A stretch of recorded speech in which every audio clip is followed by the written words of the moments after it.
Boa noite, meus amados irmãos, que a paz do Senhor Jesus esteja com todos, amém? Vamos dar início então ao nosso culto dessa noite. Eu quero convidar você para a leitura da palavra do Senhor, Salmo 67. Abra sua Bíblia no Salmo 67 e vamos à leitura da palavra, amém? E diz assim o texto: Deus, tenha misericórdia de nós e nos abençoe, e faça resplandecer o seu rosto sobre nós, para que se conheça na terra o teu caminho, e entre todas as nações a tua salvação. Louvem-te a ti, ó Deus, os povos, louvem-te os povos todos. Alegrem-se e regozijem-se as nações, pois julgarás os povos com equidade e governará as nações sobre a terra. Louvem-te a ti, ó Deus, os povos, louvem-te os povos todos. Então a terra dará o seu fruto, e Deus, o nosso Deus, nos abençoará. Deus nos abençoará, e todas as extremidades da terra o temerão. Pai querido, nós louvamos a Ti, rendemos graças ao Senhor pela Tua palavra e pelas promessas que nós temos na Tua palavra. Peço, Deus, a Tua direção no culto dessa noite. Nós louvamos a Ti e glorificamos o Teu santo nome. Consagramos, ó Pai, esse momento ao Senhor. Peço, Deus, as bênçãos sobre a ministração através do pastor Roberto, e que nós possamos, Deus, aplicar em nossas vidas os ensinos que ele tem nos trazido na carta de 1 Pedro. Eu peço, Deus, em nome do Senhor Jesus. Amém. Pastor Roberto, traga-nos então a palavra do Senhor. Boa noite a todos. Na semana passada nós terminamos falando sobre duas advertências que Pedro menciona no texto que está em 1 Pedro capítulo 5, os versículos de 5 em diante. Pedro ele deu 6 advertências sobre como glorificar a Deus durante as perseguições. Nós falamos anteriormente sobre a vida exemplar dos presbíteros, e depois entramos então a partir do versículo 5 a falar sobre a vida exemplar da igreja. E Pedro ele anuncia justamente como a igreja deve se comportar, né, diante das adversidades, dos problemas vividos. E então Pedro dá instruções, dá orientações aos seus irmãos, né, através dessa carta, sobre como eles deveriam então glorificar a Deus durante as perseguições. Então nós falamos sobre o fato de serem humildes, confiantes, vigilantes, esperançosos, fiéis e amorosos. Semana passada nós falamos sobre duas dessas advertências, que sejam humildes e sejam confiantes. Hoje nós vamos falar sobre mais duas advertências, que sejam vigilantes e sejam esperançosos. Deixe a sua Bíblia então aberta aí na primeira carta de Pedro, no capítulo 5, porque nós vamos ler então alguns versículos, né, desse texto para poder compartilhar nessa noite, tá bom? Então a primeira questão que nós vemos no texto é sobre a questão da vigilância. O versículo 8 nos fala a respeito disso. Então nós vamos ler versículo 8. Sede sóbrios, vigiai, porque o diabo, vosso adversário, anda em derredor como leão bramando, buscando a quem possa tragar. Pedro, então, ele soa o alarme da batalha. E ele faz isso chamando a atenção do exército, né, de irmãos e crentes em Cristo para o seu adversário espiritual. Ele deixa isso muito bem claro no versículo 8, que o diabo é o nosso adversário. Pedro informa então aos seus aliados, aos seus soldados, como derrotar o adversário. E ele vai falar sobre isso no versículo 9, depois nós vamos ler. Ele nos lembra de que o conflito feroz será doloroso, né? Porém, um dia nós sairemos vencedores. E ele vai falar isso depois no versículo 10, né? Que Deus nos chama para a eterna glória. Então teremos essa bênção da parte de Deus. E em última análise ele aponta então para a pessoa de Cristo, que triunfará e exercerá o domínio sobre tudo. E ele diz isso no versículo 11, né? Que o poderio do Senhor, ele é para sempre. Então, dentro do versículo 8, a primeira coisa a observarmos é isso. Ele começa dizendo, sede sóbrios e vigilantes. A palavra sóbrio significa estar atento. Ou, interessante, uma outra definição, não influenciado por bebidas alcoólicas. Por isso a pessoa realmente está sóbria. Deixa essa noção, essa comparação muito clara. Jesus ele usou essa palavra quando ele estava, por exemplo, no Getsemane, né? Ao declarar para Pedro, Tiago e João o seguinte, lá em Mateus 26:41, vigiai e orai, para que não entreis em tentação. Está falando sobre essa questão dessa sobriedade, né? Sobre estarem atentos a tudo que estava por acontecer, mas sabemos de que eles não deram a devida atenção ao que Jesus ensinou. Paulo ele usou essa mesma palavra ao escrever à igreja de Corinto, lá no primeiro livro de Coríntios, capítulo 16, versículo 13, onde ele diz o seguinte, sede vigilantes, permanecei firmes na fé, portai-vos varonilmente, fortalecei-vos. O versículo 8 que nós estamos lendo, ele diz então que o diabo ele é o nosso adversário. Primeiro ele fala sobre essa questão de ser sóbrios e vigilantes, né? E depois ele fala sobre o fato de que o nosso adversário então, ele está ao nosso redor como um leão bramando, procurando alguém ele possa devorar. Satanás ele é um poderoso inimigo, com toda certeza. O nome diabo significa caluniador, que está aí mencionado no texto. Em Apocalipse capítulo 9, versículo 11, ele é mencionado com dois nomes diferentes, Abaddon e Apolion, que significa destruidor. Então vai mencionando o texto bíblico as características desse inimigo que nós temos. Ele é um caluniador, mas ele também é um destruidor. Em 12:10 de Apocalipse, ele é descrito como o acusador dos irmãos. Então vai vendo aí as características desse inimigo, né? Ele é caluniador, ele é destruidor, ele é acusador dos irmãos.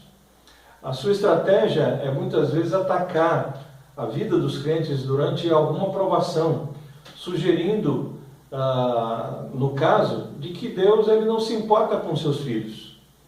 E que então nós não temos que ter tanta dedicação assim para com Deus, porque ele não está se importando com os seus filhos. Ele está tão distante, talvez preocupado com tantas outras coisas, que não tem tempo para os seus filhos, né?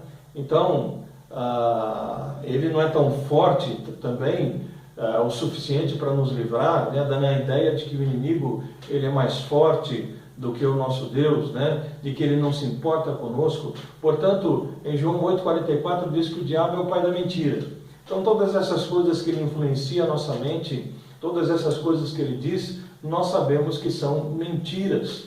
Satanás, então, é como um leão que está espreitando as suas vítimas. Ele anda e ataca quando nós menos esperamos. Ele vai ficar, então, na espreita e procurando um momento adequado para nos atacar. Então, por isso, precisamos ser sóbrios e vigilantes. Precisamos estar atentos. Não podemos estar com a nossa mente turva, com a nossa mente embriagada. Nós precisamos ter muita sobriedade. Então, o único objetivo de Satanás é destruir os crentes. É destruir o nosso testemunho, é destruir a nossa esperança, é destruir a nossa santidade e, se possível, destruir até a nossa vida. Destruir por completo. Tirar a nossa vida.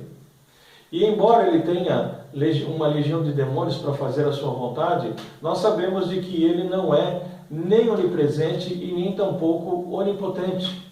Ou seja, ele não está em todos os lugares ao mesmo tempo, por isso que ele precisa do seu exército de demônios, e ele também não é onipotente, ou seja, ele não tem todo o poder, o seu poder é restrito. Ele é um inimigo derrotado, segundo a palavra de Deus já nos ensina. Então assim nós podemos resistir firmes na fé e sabendo que ele vai fugir. Porque é isso que Tiago 4,7 diz, resistir ao diabo e ele fugirá de vós. No versículo 9, do próprio livro de 1 Pedro, ele traz uma outra menção, falando justamente sobre essa resistência também. Ele diz: ao qual resistir firmes na fé, sabendo que as mesmas aflições se cumprem entre os vossos irmãos no mundo. Ou seja, não apenas aqueles irmãos a quem está sendo dirigida a carta estavam em sofrimento e dificuldades, em situações em que o inimigo está tentando devorá-los, destruí-los, mas irmãos espalhados pelo mundo estão sofrendo a mesma situação. Ou seja, isso é algo que aconteceu em todo o tempo, em todo lugar, e continua acontecendo nos dias de hoje, porque ele continua ativo, tentando então de todas as formas mentir, destruir, caluniar, fazer todas as acusações possíveis contra os escolhidos de Deus. Então, lembre-se que o versículo 6 que nós lemos anteriormente, ele deixa muito bem claro de que nós devemos estar então debaixo da poderosa mão de Deus, que nós devemos nos humilhar diante da poderosa mão de Deus, antes de enfrentar o próprio inimigo. Nós não teremos condições de enfrentar o inimigo das nossas almas se nós não nos colocarmos primeiramente debaixo da poderosa mão de Deus. Então, resistir ao diabo é uma postura defensiva. Nós estamos nos defendendo. Satanás ele já foi derrotado por Cristo. A sua palavra nos diz isso em Romanos 16:20. Mas enquanto ele está agonizando, ele tenta levar o maior número possível de pessoas a serem derrotados e destruídos juntamente com ele. Então, é pela palavra de Deus, crida e obedecida, que nós, os cristãos, vamos vencer então a Satanás. É isso, por exemplo, que João, no seu primeiro livro de João, ele diz no capítulo 2, versículos 12 e 13 e 4, de 4 a 6, onde ele diz o seguinte: filhinhos, eu vos escrevo porque os vossos pecados são perdoados por causa do seu nome, ou seja, do nome de Jesus. Pais, eu vos escrevo, porque conheceis aquele que existe desde o princípio. Jovens, eu vos escrevo, porque tendes vencido o maligno. Ele não diz que nós vamos vencer, mas diz que já o vencemos, temos vencido. Portanto, então, nós precisamos com toda certeza de ter essa postura em nossas vidas, de estarmos sempre sóbrios e vigilantes. Tá? Então, a terceira coisa que nós vimos: primeira, sermos humildes; segunda, sermos confiantes; terceira, sermos vigilantes. E a quarta, sermos esperançosos. É preciso haver esperança no nosso coração. O versículo 10 e 11, ele vai mencionar isso, onde ele diz: e o Deus da graça, que em Cristo Jesus nos chamou à sua eterna glória, depois de havermos padecido um pouco, ele mesmo vos aperfeiçoe, confirme, fortifique e estabeleça. A ele seja a glória e o poderio para todos sempre. Amém. Então, amados, embora a vitória seja certa, o apóstolo Pedro ele nos lembra de que o sofrimento e a dor vão acompanhar essa trajetória da vida cristã.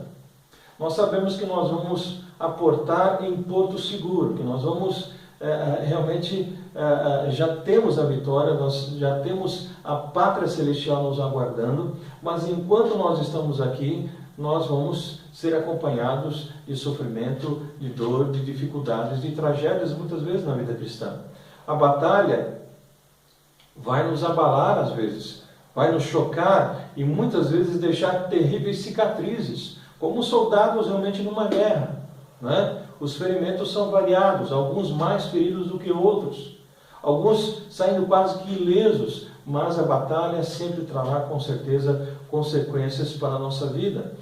Todavia, ou no entanto, o Deus de toda graça, que nos permite sofrer um pouco, e essa expressão de Pedro, um pouco, e esse um pouco evidentemente comparado com aquilo que nos está reservado, está guardado, que é a eternidade, Então ele vai usar esse sofrimento para realizar 4 coisas importantes na nossa vida. Então Deus tem um propósito em todas as coisas, nada acontece por acaso, e não saímos também das dificuldades, dos problemas, sem aprendermos nada. Então nós temos 4 coisas importantes então, que são realizadas em nossa vida diante dessa batalha. A primeira é de que diante dessa batalha ele vai nos aperfeiçoar. A palavra aperfeiçoar significa restaurar, consertar, concluir. Isso é exatamente o que Deus deseja fazer para a nossa vida, com a nossa vida. Ele quer restaurar o que o pecado estragou, o que o pecado manchou, né? O que o pecado trouxe como algo negativo. Ele quer consertar o que o pecado quebrou e nos completar cuidadosamente para que nós possamos crescer e nos tornar cada vez mais semelhantes a Cristo. Então, aquela boa obra que o Senhor começou em nós um dia, a sua própria palavra nos ensina isso, há de ser completada até o dia em que Ele voltar. Então, a primeira coisa importante é que Ele vai nos aperfeiçoar. A segunda coisa é que Ele vai nos firmar.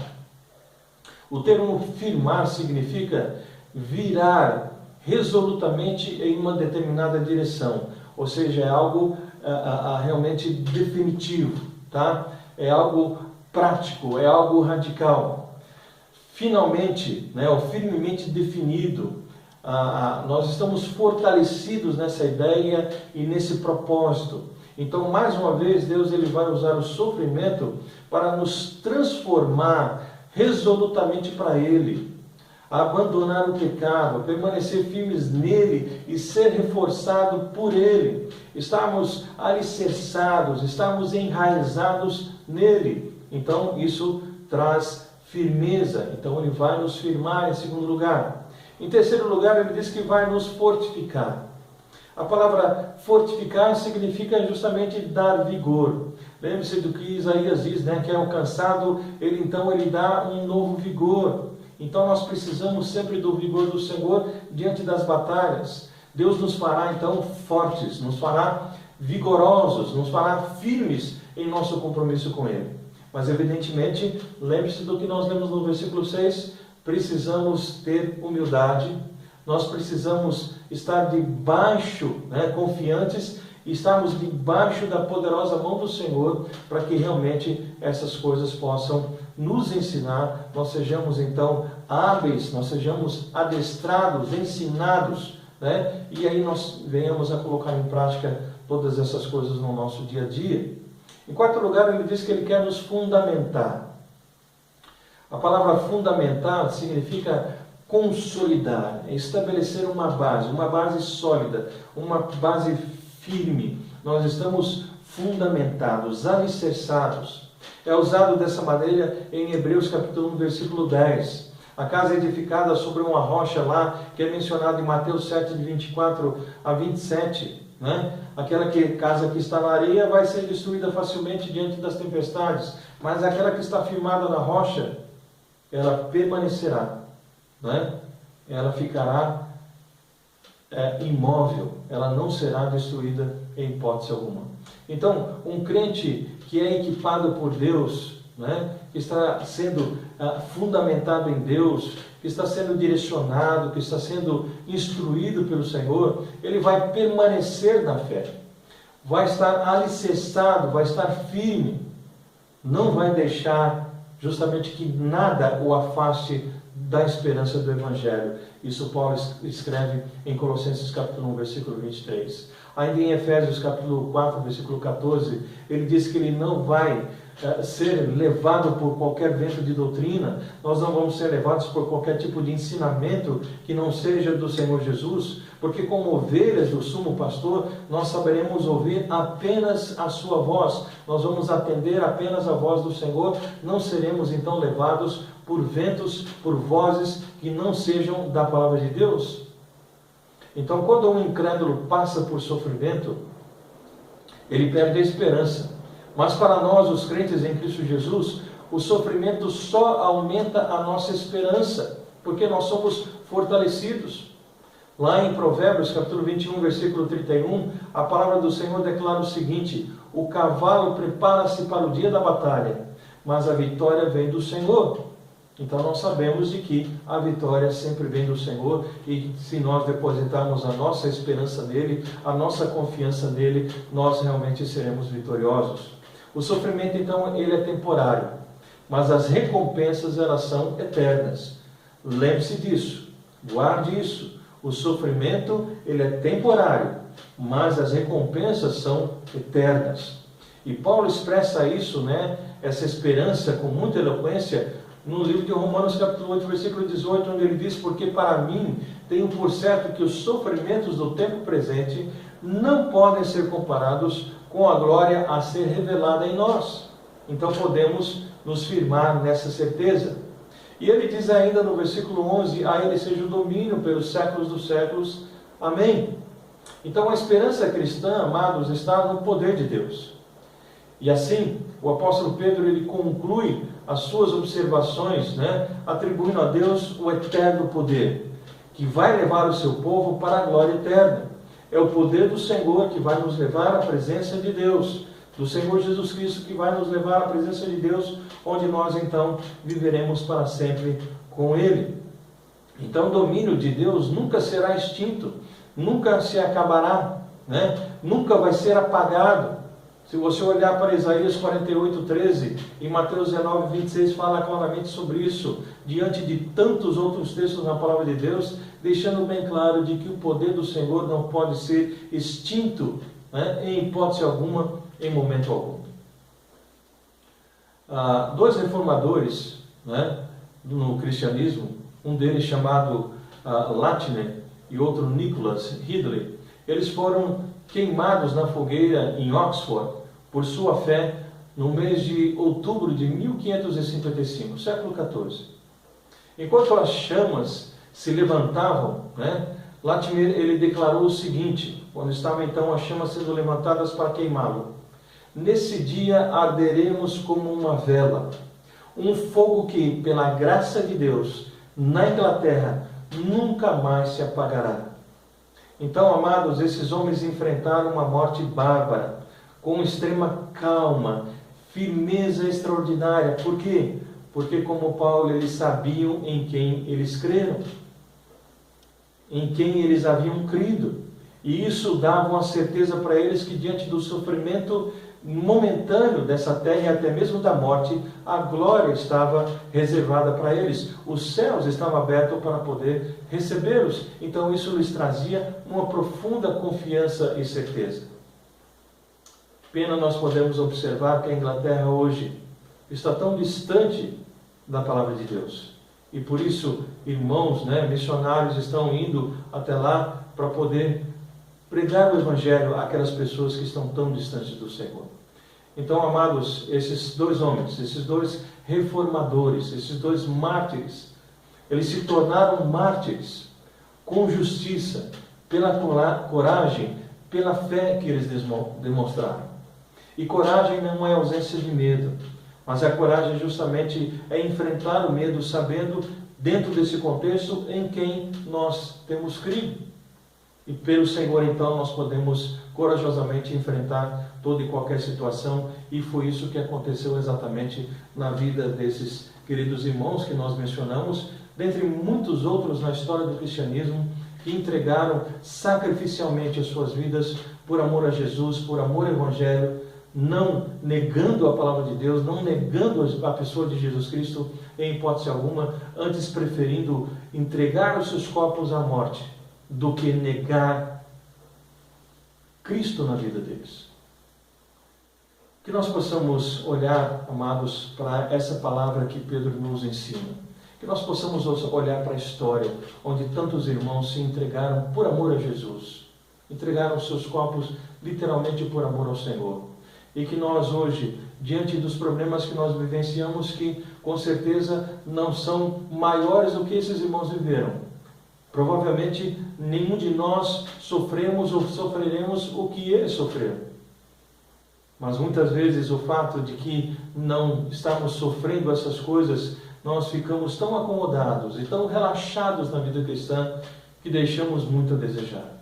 Mas que essa palavra de Pedro, que essa orientação, que essa exortação de Pedro àqueles irmãos daquela época sirvam para nós hoje também, em nossos dias, para que nós possamos continuar humildes, confiantes, que nós sejamos vigilantes e que tenhamos esperança de que realmente o Senhor está conosco e de que Ele nos livra diante dos problemas dessa vida e que ainda que o nosso corpo seja abatido, a nossa alma está escondida em Cristo Jesus e os céus nos aguardam.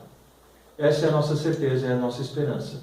Se você aí não tem essa certeza, não tem essa esperança, Você pode ter dobrando os seus joelhos, se arrependendo dos seus pecados e pedindo que Jesus então faça parte integrante da sua vida, que Ele seja o seu Senhor, que Ele seja o seu Salvador.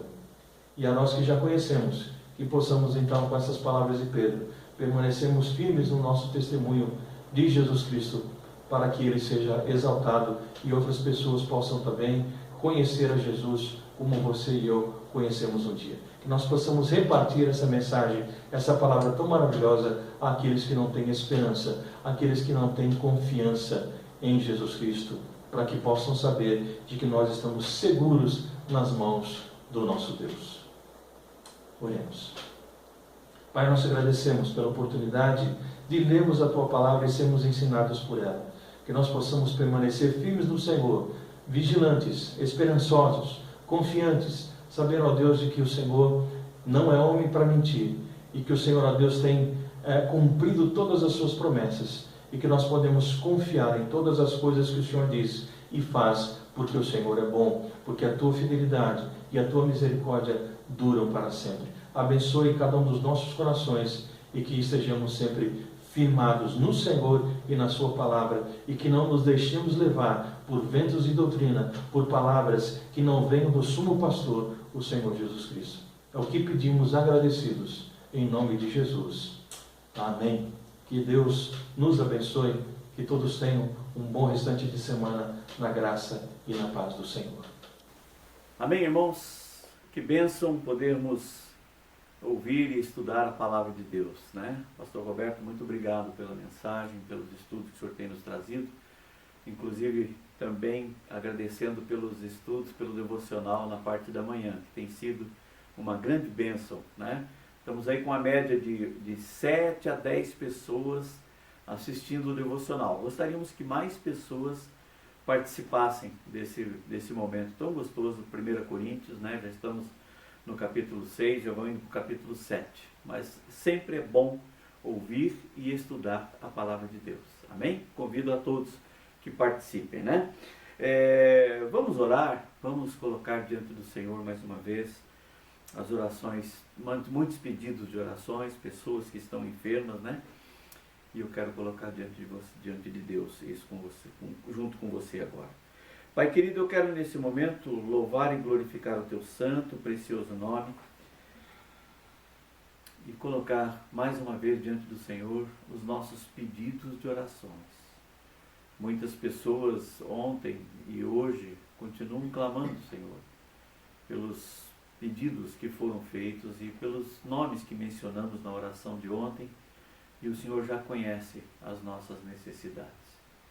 Mas hoje, em especial, nós estamos clamando, Senhor, pelo pedido do Robson, Pai, pela Simone e pelos seus filhos. Em nome de Jesus, que o Senhor esteja ali consolando e confortando e curando a Simone, Deus. Em nome de Jesus nós pedimos. Também coloco diante do Senhor a minha filha, Débora, Senhor, que no próximo dia 27 vai estar ganhando neném lá em Boston, nos Estados Unidos. Pedimos a proteção do Senhor. Cuida, Senhor, da minha filha, cuida da minha netinha que está chegando, a Helena, que venham com saúde, que venham para louvar e glorificar o Teu santo nome. Assim como oramos pela família, pela minha família e por cada família da igreja, Deus. Nós pedimos e clamamos e colocamos todas as nossas orações, cada oração que está sendo feita agora nesse momento, nós entregamos diante do Senhor. E assim oramos e clamamos em nome do Senhor Jesus. Amém, meus irmãos? Vamos louvar, vamos glorificar o nome do Senhor com esse cântico antigo, mas é bem gostoso de cantar, né? E é para Deus. Ele diz assim: eu só confio no Senhor. Amém? Eu só confio no Senhor para me guiar. Eu só confio no Senhor, sigo a cantar. Se o sol chegar a escurecer e o céu nublar, eu só confio no Senhor, que não vai falhar.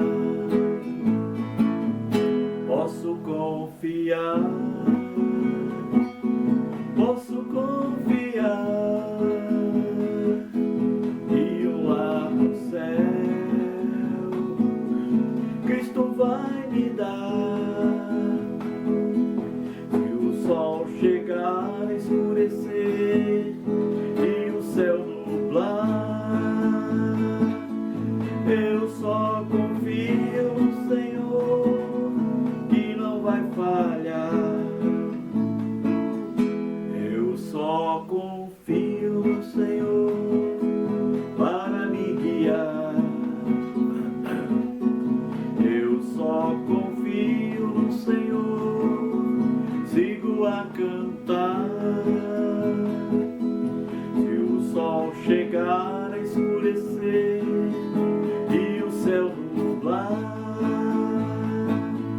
eu só confio no Senhor que não vai falhar. Posso confiar